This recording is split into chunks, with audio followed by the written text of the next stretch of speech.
Resident Evil Requiem boasts a series hallmark resource management, high-intensity shooting, and beautiful Leon one-liners. Let me guess. You must be the town lumberjack. It also features a split campaign where you play part of the story as Grace, an FBI analyst untested in the field, and rugged veteran Leon S. Kennedy. Fittingly, their playstyles are very different and require different tips to avoid making mistakes with either of them. Here are the biggest mistakes to avoid in Resident Evil Requiem, first for Grace, and then for Leon.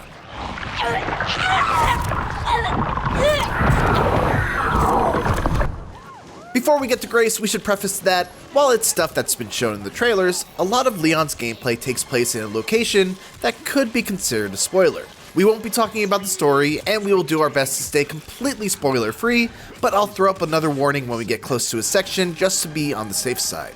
If you want to just watch Grace's section, feel free to just stop there. Many doors that are locked won't show how they can be unlocked unless you get very close or interact with them. It can be very easy to get lost and not know where to go next if you can't easily see on your map what is needed to unlock a door. So make sure to get close enough for the hollow circle interact prompt to appear so the unlocking method or door name gets noted on your map.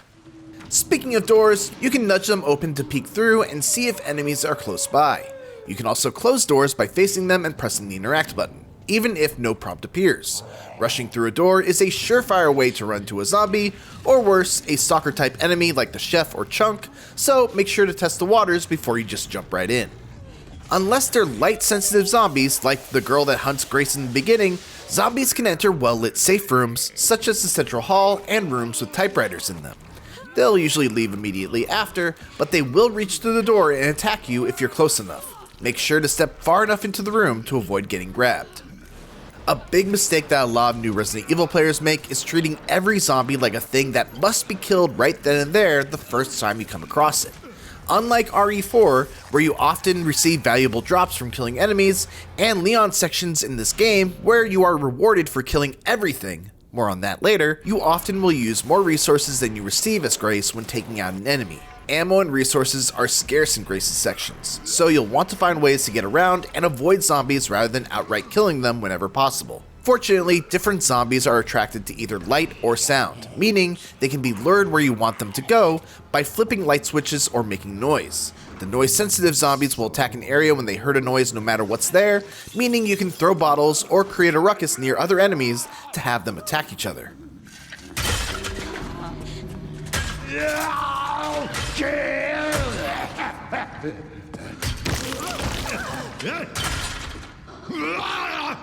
Always think about where and why you're shooting a zombie. You'll want to either hit them in the head or the legs. Hitting them in the head does more damage, but the legs are easier to target and can stagger them, meaning you can shove them over and run past them, or have an easier time popping off a few more headshots, or injecting them with an instant killing hemolytic injector.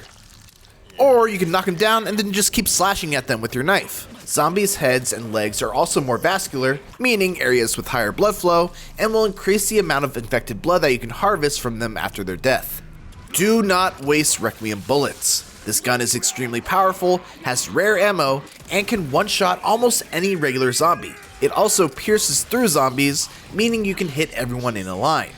Generally, you'll want to save these bullets for bosses or stalker enemies, but if you're in a tight spot and you need to use a Requiem bullet on normal zombies, make sure you take your time luring them into an area to line them up, and then blow them all away at once.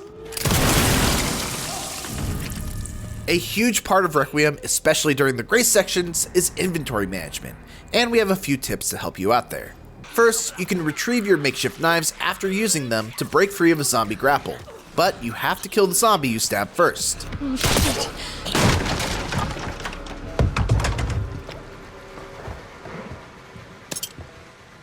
The small ceramic dishes you find on tables, along with the large vases, can all be broken, even when there's no prompt like the big containers. And you'll often receive resources from them. Their contents aren't marked on the map unless you break them, so make sure you're being extra vigilant about looking out for these containers and don't miss out on their loot. Once you reach the parlor, you can spend antique coins to unlock upgrades. We recommend grabbing the hip pouch first for the extra inventory space, and then the upgrade for the blood collector. There are permanent upgrades you can craft using blood, but they all require more than the base collector will allow you to carry. This will also save you on return trips to pick up blood that you had to leave behind. If you need more antique coins, they're often found in safes and on the bodies of the singing zombies. You'll find a few bottles as grace that you can use to distract enemies, but they're best used for crafting Molotov cocktails later. Make sure not to waste them. If you don't destroy a zombie's head or take them out with an injector, they'll eventually revive themselves as a much stronger zombie known as a blister head. It's as gross as it sounds. These enemies are stronger, faster, have instant kill moves, and, most importantly, take several times the number of headshots as they would have previously. For this reason, we strongly suggest avoiding them entirely if possible, or using a hemolytic injector on them when they're either knocked down or unaware of you.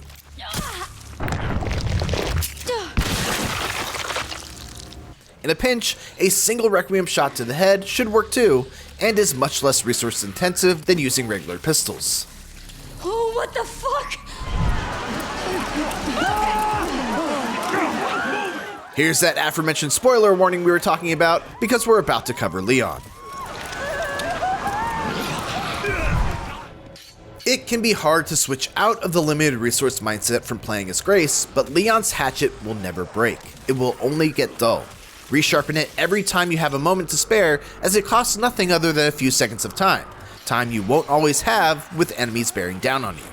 Inflicting a finishing blow in melee with Leon's hatchet usually either destroys or severs the enemy's head, which will prevent them from getting back up.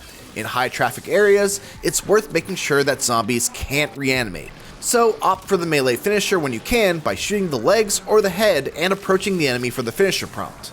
This also goes for stealth finishers.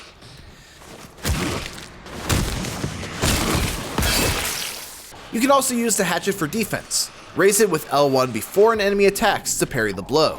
This works on more attacks than you might think, including bosses and even regular zombie grabs. If you press L1 at the very last moment, Leon will perform a perfect parry that stuns the enemy and leaves them open to a melee follow-up attack. Another mistake that's easy to make in Requiem is just autopiloting and not thinking about the order in which you take down enemies. Always take out the zombies carrying weapons first. Not only are they more dangerous than the others, but you can press the interact button to throw whatever they drop at other enemies, usually scoring an instant kill, or at least a knockdown that you can follow up with a finisher. This is also a great way to save on ammo. Note that you need to have line of sight to the enemy that you're throwing the weapon at, as a wall or an object can interrupt the path. This is especially important when you're facing chainsaw-wielding enemies. These guys need to be taken down quick, otherwise they can sneak up on you and cut you in half in a single swing. Not to mention, once you do bring them down, you'll be able to take their chainsaw and wield it as your own weapon. Just, make sure that you wait until it stops spinning before trying to pick it up. Once you reach the second location with Leon, you'll unlock the ability to buy, sell, and upgrade weapons at his supply box. The currency that you receive for killing enemies and finding these post-apocalyptic Fitbits, apparently, is called credits. And it's what you use for every purchase and upgrade other than equipping charms that you gain from other means. While upgrading a weapon will go a long way to making it more lethal and efficient, if you end up replacing it with something better later on and selling that weapon, you won't earn the extra credits back. You'll just receive the amount for selling the base item. You can, however, buy the weapon back for the same price, and all the upgrades that you already spent on it will come with it. So there's no recouping the upgrade costs, but if you need a few more credits to buy something now, and then return to buy the weapon you sold later, you always have that option. Now that we're done here, you're a complete expert, right? If you have any other tips for fellow RE enjoyers, make sure to leave them in the comments below. And for everything else gaming, you're already in the right place, IGN.